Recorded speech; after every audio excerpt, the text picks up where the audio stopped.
Hey guys, I'm the Silver Wheel. I'm here in the Bonus Room studio right outside of Memphis, Tennessee. What we're going to do today is a quick walkthrough of how the audio mixdown portion of one of the Bonus Room sessions videos is done. Audio and video are recorded separately, but at the same time. Post-production is done on the audio, and then the two are combined and synchronized to make a video. Anybody could do this. I'm working on readily available prosumer equipment. It's commonly found in any home studio. Mixing's done entirely inside the box, so the techniques I'm talking about today can be easily applied to most any audio mixing software. There are literally a million different ways to do this, and I'm sure how I get there today could spark an endless heated debate, but I've chosen one technique that works in this environment using the tools I have available to get a pretty good sound. Bottom line, if it sounds good, it is good. So let's take a quick look at what I've done in this case and listen with our ears more than our eyes. All right, so what we've got here is a recording that's already been mixed down, and I've backed out everything I've done to get it back to the original condition. So we recorded 3 tracks. There was a close mic guitar, vocals, and then bass is DI'd in, so it's pretty clean. I just let the guitar bleed over onto the voice mic because it happened in the same room, so you can see it here.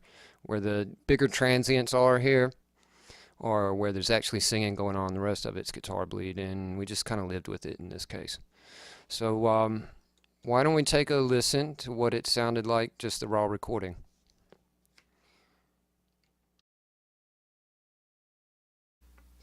This song's called The Mexican Brew.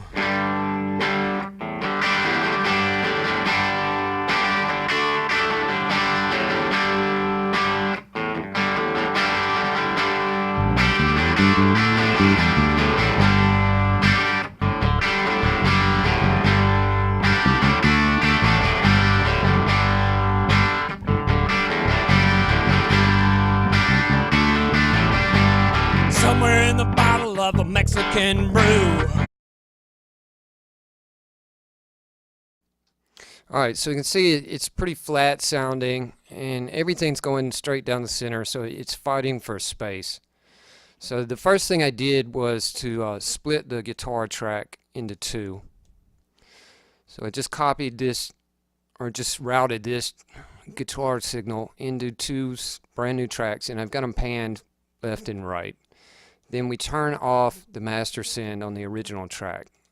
So that kind of gets the guitar off to the 2 sides and out of the way of the vocals and the bass, which we actually want coming down the center.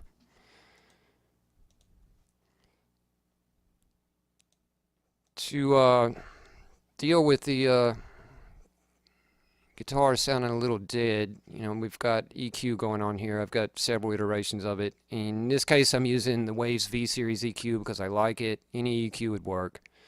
I've got a couple different iterations, which is probably not so uncommon. The only thing that's kind of interesting here is normally when I've got a guitar going to 2 different sides of the stereo field, I would use a delay on it. But in this case, we didn't record to a click track, so it's a little difficult to calculate the delay time. So what I've done instead is just put a stereo reverb onto a mono track, and that kind of opens it up a little bit. It's a very similar effect. So why don't we take a listen to what's going on here. This song's called The Mexican Brew.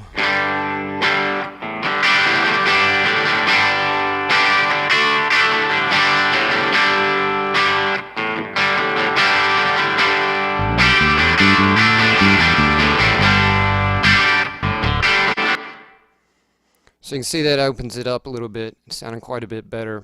The vocals could probably come out in front a little more. So let's take a look at what's going on in the vocals here. Some basic EQ. Again, I'm using a 3-band Waves V-Series EQ. You can use any one you like. Why do I have 2 iterations of it? Well, because there's a compressor here. The nature of this EQ, it just sounded better with boost rather than cuts. I don't like to cut before or boost before a compressor, so I've got a cut here, and all the boosts are turned off. And the reason I'm doing that is because if you boost before a compressor, it's just going to squash it back down and kind of undoes what you did. That's not always true, but so here looks like I left the cut off. Maybe let's just turn it off. We really don't need it. And the booster on. Again, I'm putting a stereo reverb onto a mono track to give kind of a slapback kind of feel to it. So let's take a listen to it now with these effects going. Let's move it up closer to the vocal part.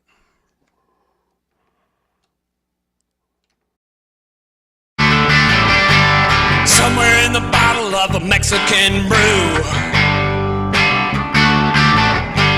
I ran up across something I shouldn't ought to do.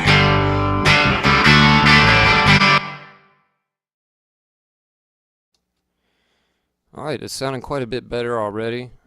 So let's do a little bit of work on the bass.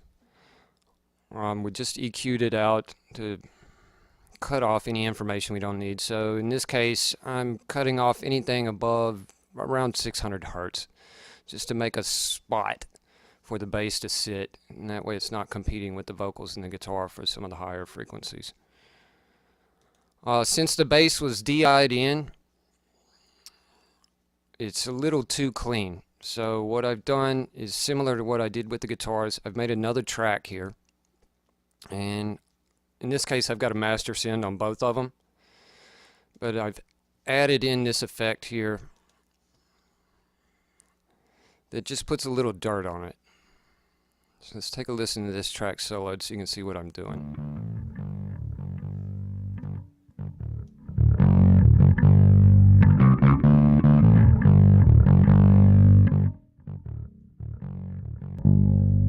And that combined with the bass signal gives us a pretty good tone.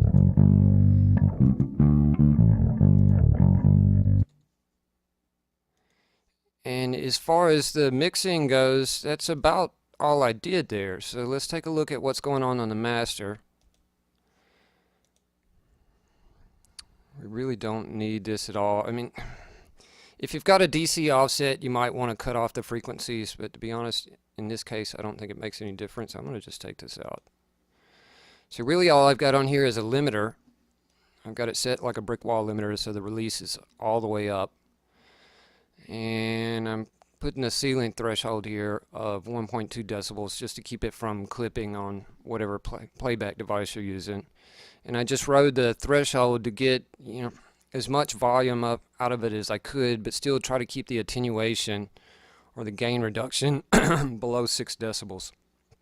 So it gives us a little bit of a volume boost and kind of tames the transients down. So maybe we'll listen to it with and without. It's not a huge difference, but it brings the volume levels up a little bit. So once without it. Somewhere in the bottle of a Mexican brew, Clipped. I ran up across something. And now with it on, and it should fix that clip too. Somewhere in the bottle of a Mexican brew, I ran up across something I shouldn't ought to do. So that's really all there is to it with this recording. Is there's no drums going on, so it's a pretty quick and easy thing. Let's just go back and turn all this stuff off again. And we'll take a listen to it, how it was to begin with, one more time, just to remind you.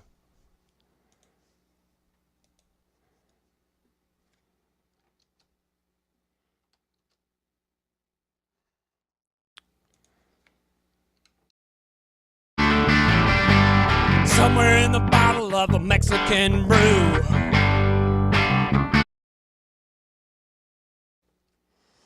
Now we'll bring everything back. And you'll hear it's a pretty big difference. A vast improvement, actually.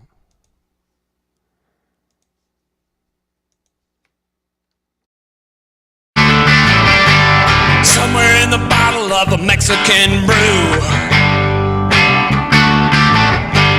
I ran up across something I shouldn't ought to do. So there we go.